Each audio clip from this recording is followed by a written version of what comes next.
WIT News starts now with breaking news. All right, good Wednesday morning to you. We thank you for joining us. I'm Samantha Derman. And I'm Erin O'Connell. We start with that breaking news. The Democratic race for the city of Jackson's top seat is headed to a runoff. John Horn got 48% of the vote. The incumbent, Chokwe Antar Lumumba, got 17%. More than 7,700 votes separated the two. There on your sides, Relicia Gavin joins us now from City Hall as we continue our election coverage this morning. Relicia, good morning.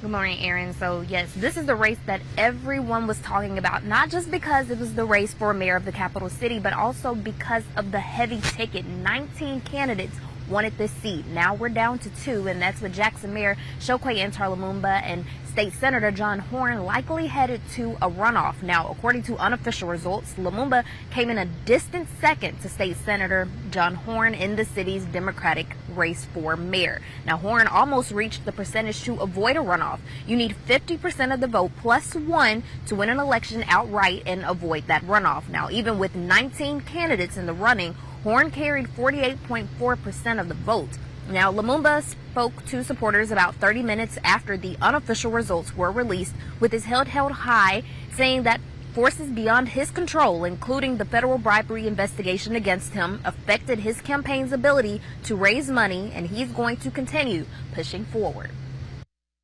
When there's an inability to even raise funds, I never even told you that, right? I have not directly asked anybody for a donation to my campaign. And so if this campaign looks a little different, that's the reason why, right? Because we can't do that, right? Or I can't do that because of what's going on. When they tell people, Republicans, to vote in the Democratic primary, then we shouldn't be standing here. Right? We should not be standing here. They've given every reason for us not to be standing here, and yet we still stand.